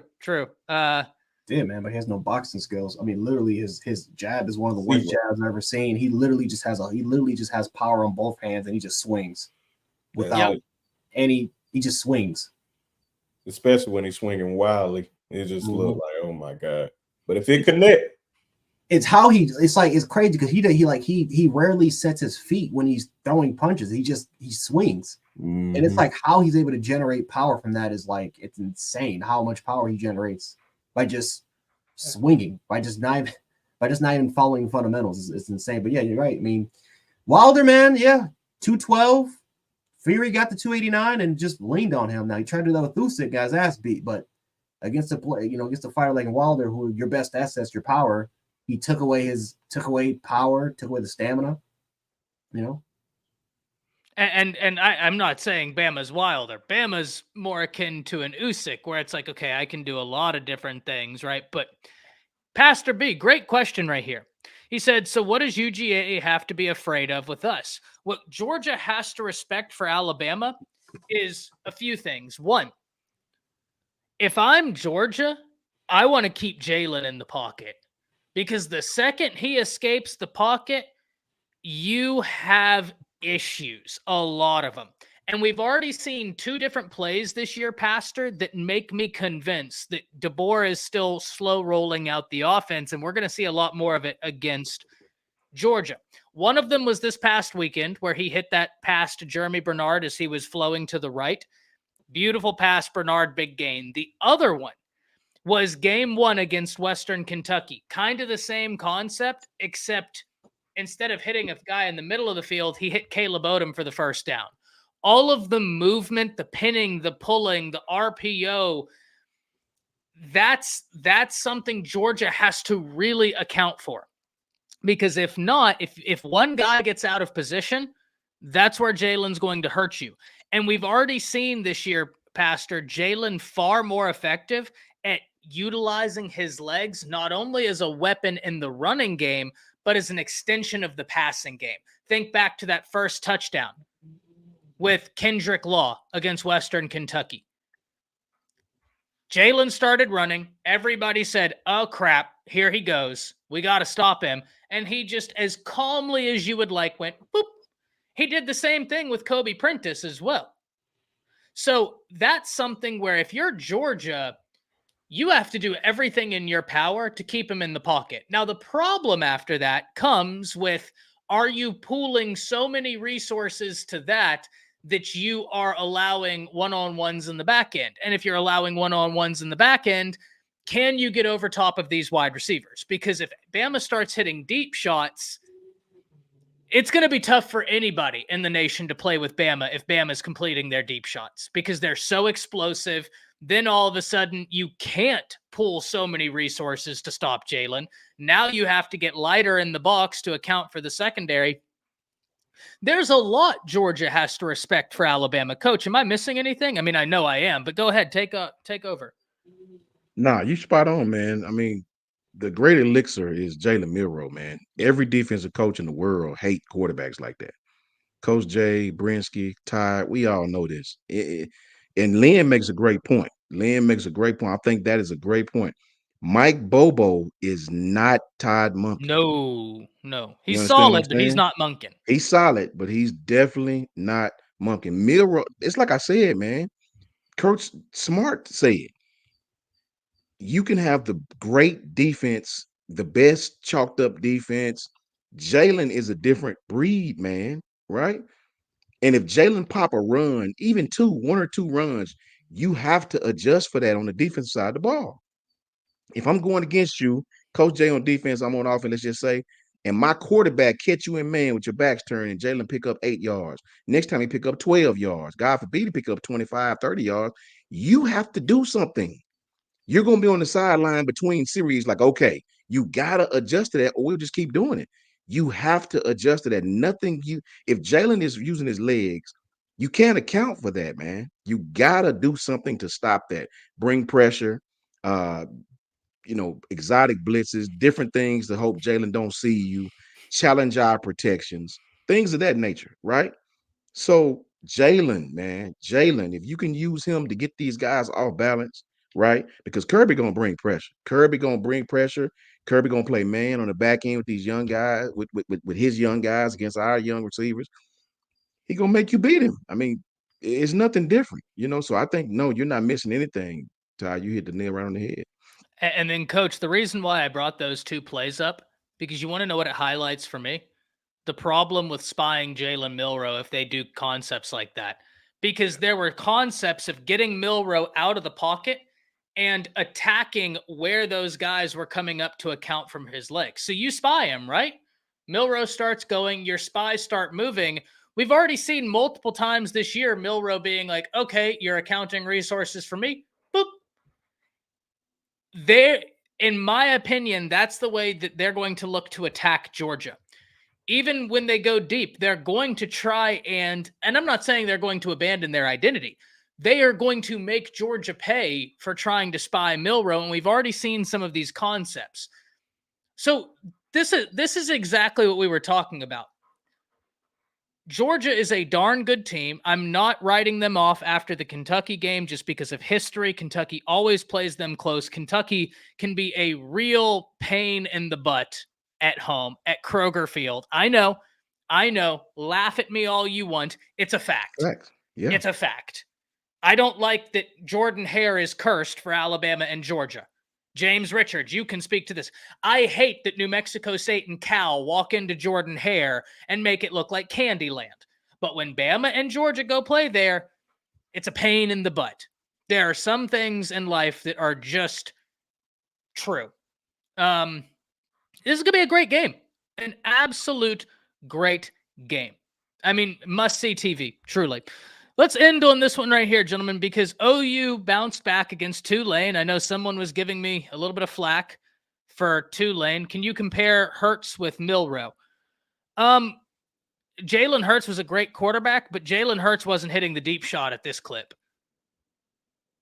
Jalen Milroe's deep shot was second only to Jaden Daniels last year, and it was those two by a wide margin. He hit 4 of 7 against Wisconsin. And that pass to Ryan Williams, come on now. Come on now. Right? Like that pass to Ryan Williams was insane. And I know, Steven, OU Hurts was great. OU Hurts wasn't hitting the deep shot at the rate Jalen Milroe is hitting right now. Milroe's deep ball is something serious. And so, yeah, that's just kind of the thing, right? So, and Milroe is, they're both incredibly athletic. Terry says not nearly as athletic as Milroe. And Milroe's just different, man. Like he is just, they're very, I understand why a comparison is made. They're both named Jalen. They're both athletic quarterbacks, but they're very different. James says our linebackers can run like gazelles. It's our only hope of containing Milroe. 100%, James, 100%. It's going to be a beautiful game. A beautiful schematic breakdown is going to happen after that game whenever we talk about it. But I do want to end on Oklahoma Tulane because OU, their defense looks much improved. I still don't know who they are offensively, but they did look better. Lance says, Ty, you heard of the place Cosm in Dallas? It looks pretty cool. You can watch for $749. No. I've seen it, Lance, but my thing is I don't like watching games with a bunch of people. Like, I don't like going to Buffalo and watching games. I like the wings and everything, so I can't say it. But I don't, because I want to, I cuss like a sailor during games. I cuss like a sailor during games. They would throw me out. But Oklahoma is Jekyll and Hyde. Yeah, 100%, Ryman. And don't be fooled. 100%, Lynn. That's why I think this game is so beautiful, the Bama-Georgia game, because it's unbelievable. Unbelievable matchup. It's must-see TV. We as college football fans are treated to this game. Georgia-Texas is another one. Tennessee-OU. It's a treat. OU's offense looked better against Tulane than they've looked all year, and Tulane is by far and about the best team OU has played this season. But it's still tough for me, guys, to know who OU is on offense because there's no continuity in terms of the offensive line is still all over the place. They're still piecing it together, and I understand it's because of injury. I'm not faulting anybody for that. It's nobody's fault, but that's the reality of the situation. Coach Sean, what was your thoughts, OU against Tulane? There was some good. There's still a lot left to be desired offensively for Oklahoma. I know Truth was saying earlier that, Tulane was able to get passes off on them. That's kind of the Venables defense is he's fine with underneath. He just doesn't want you to beat him downfield, and then they're going to constrict you in the red zone. That's kind of what he likes to do. So that makes for an interesting matchup against Tennessee. Thoughts on Oklahoma Tulane, Coach? When I watched that game, Oklahoma did some good things. I think Tulane sort of overthought it, and they tried to, I don't know if Tulane got in a situation where they thought they could go man on man with Oklahoma and because of the success they were having early in the game. I think Tulane got a little over aggressive, and gave what's the young man's name? Oklahoma's quarterback? Arnold. Jackson Arnold. Gave Jackson Arnold, gave him some lanes and he made some plays with his feet, made some plays with his arm. I think it seems like the second half they started getting more aggressive, and I think that worked against them. Jackson Arnold they over pursued him a lot. He just took off. They ran a lot of quarterback runs. But here's the thing: when I see, man, with Oklahoma's gonna have to some kind of way. It can't be too much, and maybe they were keeping it light. I don't know. Maybe they were keeping it vanilla. I don't know. Oklahoma has to find a running game somewhere, like a consistent running game on the road. You will find here in the SEC, unlike any other conference, I've said this 1,000 times, I'll make it 1,001. It's not the Georgias and the Texas games that you worry about. Those are going to be big games. You know that. It's not Alabama, Georgia. You know what the teams are going to do in those games. Those are the games that the coaches circle last year. It's the teams like Kentucky going on the road where you play them. It's the teams like, you know, Tennessee and these other teams that are just now starting to look good, or in Tennessee case, turn the corner. It's those teams. It's those teams going on the road, man. Well, they in have this them at home, conference. Coach. It's at Oklahoma. Yeah. Okay, but still, Still. you got to find some type of running game, though, man. You got to, because until they find some type of running game, consistent running game, Tennessee can play them. Tennessee can afford to take chances, right? If I was the defensive coordinator, I wouldn't overthink the passing game for Oklahoma. Show me that you can beat me deep. Show me. And if you do, okay, that's kind of like how Kirby is. If you beat me, look how he played Jameson Williams. Jameson was most electrifying receiver in the SEC. He didn't do nothing special. We gonna man up on you, and you got to show me you can beat me deep. And if you do, then we'll start playing safeties a little deep. You know what I mean? You got to get them out of two safety high. Get them out, right? And I don't know if Oklahoma has done that enough to make Tennessee respect them. Now, Oklahoma has all the talent in the world. All it takes is one game. All it takes is one game, right? Just like Oklahoma would be challenged, I think Tennessee going to be challenged too. I think Tennessee would be challenged with a quarterback that can actually beat them with his legs. If you playing man and you get out of your pass lanes, you get out of these rush lanes the way that you should, Jackson can hurt you. So I think both of these teams will be really, really, really tested. Tennessee looks great, right? I get it. But Tennessee has to go on the road to Oklahoma, man. It's tough to win on the road. It just is, right? So we'll see what happens. We'll see, can Oklahoma find some type of running game to extend drives, keep them on the field, and not go 3 and out against that offense, right? Because if they start going 3 and out, that game could get away from them, man. Because one thing about Josh Heupel, he know where to attack you. You know what I mean? He's not going to slow down. He's going to put your defense in precarious situations, right? So it's going to be a chess match between these two. Now, that is a chess match, and I can't wait to see it. Yeah, and Brinsky, before I give it to you, the point that I will add, Coach Sean, because you're 1,000% right. I think OU's defense is improved. I don't think that there's an argument that they're improved. Truth is 100% right. You don't really want to run in the middle against them because their front seven is solid. Stutz is playing like a man possessed. He's playing unbelievable football. I don't care if you have the 85 Bears defense. If your offense gives an offense like Tennessee 90 opportunities, 99 plays, only so much pressure the dam can take before it busts, right? Like that, and that's just football. That's just what it is. James says, don't remind me talking about Lynn and James are having a cool conversation in the chat. It's awesome to see. Read Vols Nation Champs comment. That's very important. I forgot about that detail. That stuff matters, man. Believe it or not. Very good point, Vols. Very good point. But that's the thing is OU's offense has got to extend drives so that their defense isn't on the field all of the time and that's just not against Tennessee. Any competent offense, you don't want to expose your defense to for 99 plays. That's just not what you want. Brinsky, talk to me. That's going to be a great game. Next week, Josh Heupel returns to Oklahoma.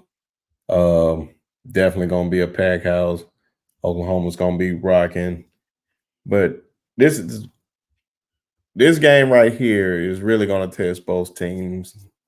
Definitely with Tennessee, when it comes to their defense, how they're going to play against Oklahoma's offense. Even though they haven't been explosive, we have yet to see like Tennessee be really, really tested against a quality team.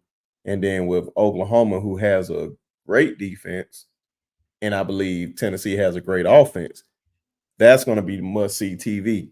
How does Nico go in there and play in that ruckus crowd on a Saturday night? Is he ready for the bright lights like that? Like North Carolina State is one thing, but we talking about a blue blood right here, Oklahoma. So you already know they're going to come ready. I really want to see who Billy Bowman going to be on. This is going to be a great matchup. Just see if that secondary can hold up. I don't think Tennessee is going to be able to run the ball like they want to on Oklahoma because Danny Stutzman, a mom's boy. The NFL is waiting on you. Big check waiting on you. So, but it's going to be highly, highly entertaining. I just want to see how Nico played in that type of environment because it's going to be crazy out there. Jackson Arnold has to come ready to play football. Like, yeah, man, you've been starting off a little slowly. Yeah, they played Tulane. I thought he was going to get at least 300 yards on him, but he still was under 200 yards. You can't do that against Tennessee unless you have a great running game. They need him to step up that game. Expose everything that Tennessee has. I don't think Tennessee is that good on defense. So he has to take advantage of them. Like Coach said, it can't be 3 and outs at all. Not if you're gonna do 3 and outs, you just can't just go out there. All right, 3 and out, 3 and out, 3 and out. Because it's only a matter of time that offense of Tennessee is going to drain that defense of Oklahoma. So you need to limit those possessions on Tennessee side so that defense can get rest because they're going to need it. Because I believe Nico is one of those guys, and we're going to find out. So buckle up. 100%. And I want to talk about this right here. Saying Tennessee's defense is ranked second. I think Tennessee's got a solid defense, but they also it's the competition, man. It says when I see rankings like that right now, I like to see those type of rankings when it's like 8 games in. Nobody's playing nobody early in the year like that for them to say Tennessee is the second ranked defense. Would you take them over Georgia? No. So they're not. It's plenty. I think they're good, but I just don't know how good, right? Oh, yeah. Up in the air. Oh, yeah. I was talking about that comment, like just saying where they rank. Rankings don't matter right now. You go in that game, what does your eyes tell you? It's the eye test. So, like I said, man, buckle up. It's going to be a great game. I'm going to be sitting right there. And I believe, early prediction, I believe Oklahoma comes out of there with that one. I'm going to say 27-21 Oklahoma. They somehow slow down Nico. Somehow. Hey, we are getting a treat. A treat. Jance, bring us home. Yeah, I think Tennessee's biggest strength is their run game. They're very, very physical on the offensive line. Of course, very physical, very, very big on the offensive line. They 3-4 running backs deep that they love to rotate. Nico, in terms of big time matchups, like I said, Nico's been good. I don't think he's been great. I think he's been good, and I think that something that's going to be very interesting. I don't think that this is going to be a high scoring game. I think that this could be potentially be a low scoring game because Oklahoma, one thing I think they're good at, I think they're good up front. I think they're good up front. They got a really good linebacking core, especially with Danny Stutzman kind of leading the charge. I think their secondary, is something that I would still question and see if I can take advantage of. But Tennessee's biggest strength the entire season has been their run game. For the most part. So I'm excited to see what kind of happens in this matchup. I do think it's going to be a low-scoring football game, and we'll see. Tennessee's going on the road, so that's not going to be a very easy environment. I truly think that this is going to be Tennessee's first test. I think the one thing we can say about Oklahoma is that they've been tested. Yes, the quality of competition has been garbage, but they've been going through adversity.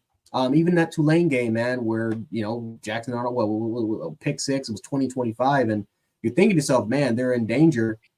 Oklahoma found a way to kind of bounce back from it. So they've been through this in a couple situations where they have not played really well football, and they found a way to still win those football games. So that's something that and that's something that can definitely go for you. And Tennessee's kind of played a little too perfect. Like, I haven't seen any flaws, any huge weaknesses in Tennessee's game. I mean, like I said, Nico's had some okay games, right? But their run game was just damn near unstoppable. You're going against a much more physical defense, a bigger and more athletic defensive line than they've ever gone against before.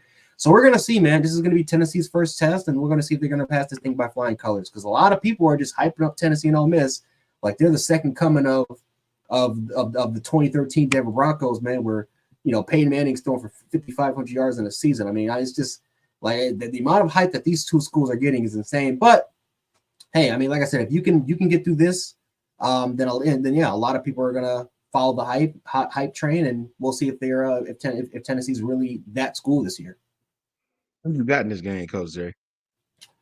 I am gonna take Tennessee. I don't like what I'm seeing so far for Oklahoma. I think it's going to take them a little bit of time. I think this Oklahoma is going to be more dangerous to play in the second half than the first half. I think by the time we play them, I'll be more worried about that game than I think this game. I think Tennessee right now, I think they are on fire. I got to give them a lot of credit for what they're doing so far, and I think Oklahoma just got a lot of issues that they have to sort out. And yeah, I think those issues will be addressed by the time we get to the second half. And so, and honestly, like I said, the Texas game in a couple, right, in 2 or 3 more weeks, that might be the game where Oklahoma, figures out they put it all together is during that game. And so, but this game I think is a little bit too early, and so I'll take Tennessee to win. I can't disagree. Quickly, I some of the stuff on offense I've been seeing from Oklahoma.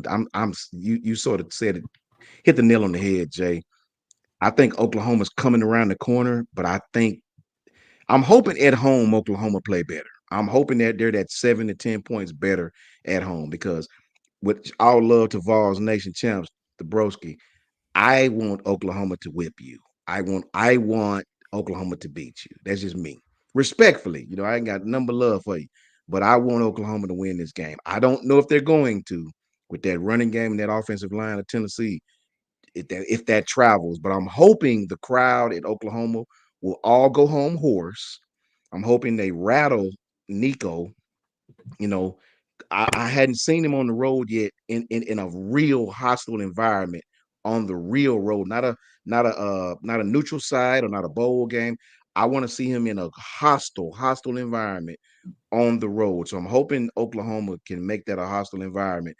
But my mind tells me I don't know if that offense. I'm thinking Oklahoma's defense is going to keep them in the game the entire game, but I don't know if their offense is doing enough to keep up with Tennessee on the back end. That's where I'm at, Coach. And I'm going to watch some film this week. I'm keeping the liberty to change my pick based on the film I watch. But OU is so banged up, right? They're still playing musical chairs on the offensive line because of all of the injuries. Their wide receiver room is still banged up. They've got the talent there, but they just haven't had the ability to showcase it. And I don't like, for any team, right? It's part of the reason why I said I wanted Caden Proctor back before Georgia, because I don't want our offensive line for the first time being like, oh, now we're going to figure out how to gel as a unit against Georgia. And it's like, oh, great. Against them. That's cool. That's how I kind of feel about this game, where it's like, I think Oklahoma will put it together. Jance, I think you hit the nail on the head. The second half of the season, I think OU is going to be a much different team. And we're going to be like, where the hell was this? For the people that don't know how, guys, they've played, what, rhyming, am I wrong? Y'all have played 4 different centers? Like, that's insane. That's absolute. There's only one position. There's only one position on the offensive line that they really and truly have figured out based on what I've seen. And Steven, you're right.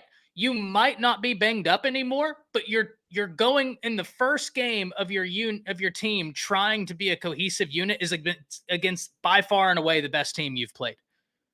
That's just tough. As of right now, Jackson Arnold has played with 4 different centers. Guys, it's week 3. It's week 3. That's what I mean, Steven. If OU can't run the ball, that's the thing. If OU can't extend drives, I don't care who you have on defense. If you give the other offense 99 opportunities, I don't like the math. Oh, that's not this season alone. 3 different centers, and 5 different O-line combos. So y'all can be healthy, Steven, and that will absolutely help. 3 this season. Okay, I was 1 off. That's my fault. You can be absolutely healthy in this game. The problem is you haven't been healthy any time before this game, and it's one thing to practice healthy. It's another thing to play healthy, right? This is, as of right now, I probably like Tennessee in this game.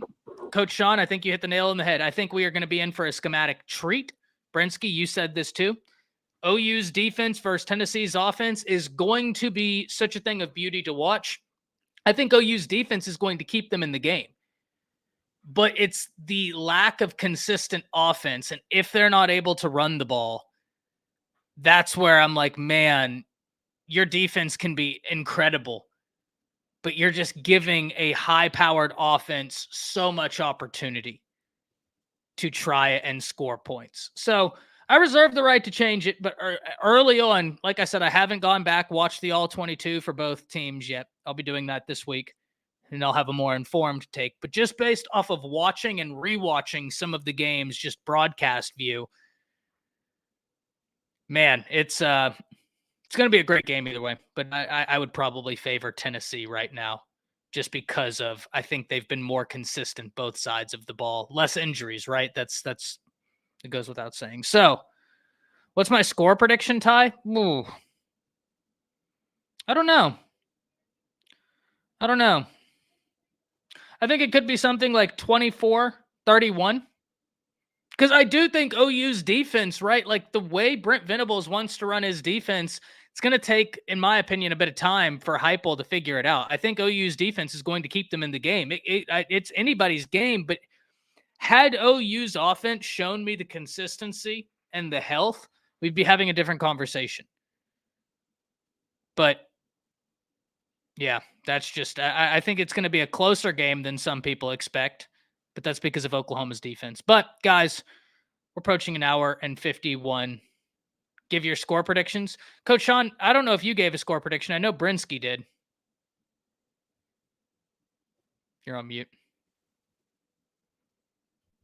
Oh, sorry. I'm muted.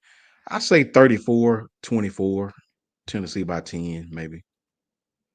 Yeah. Well, I mean, we're pretty close there. I was 31-24. Yeah. So, Chance, what's your thoughts? I'm gonna say 27-14. Brinsky? I said I'll go matter of fact, I'll go 28-24. And you have Oklahoma. I'm gonna go Oklahoma, man. I just think it's just something about them playing at night, like the return of Heupel, Brent Venables' defense. I just think the crowd is gonna help. It'll be that 12th man. I can just see it happening. So 3 against 1 right now. We'll see. Love it. And just for the record, I'm hoping OU win. With all due respect to Tennessee. Rhyming says, what are we going to do? If OU wins, we're going to come on here, talk about how they won, and enjoy college football, man. That's what we do. Yes, sir. That's what we do, right? Steven, you know what we haven't talked about. Both of these coaches know each other very well. That's a great point, Steven. That's a great point. And that's why I think this game is going to be much closer than people anticipate. Much closer than people anticipate. So what you're saying is that Venables will, I think everybody on the panel agrees that Venables will have the team ready to play. That's not the issue. Hey, Hall of Fame, I get it. But I was on your side, Jason. I'm on your side. Yeah. I'm definitely hollering Boomer this weekend. Bama don't play. I'm going to go buy me an Oklahoma hat. Holler Sooner. What is it? Boomer Sooner?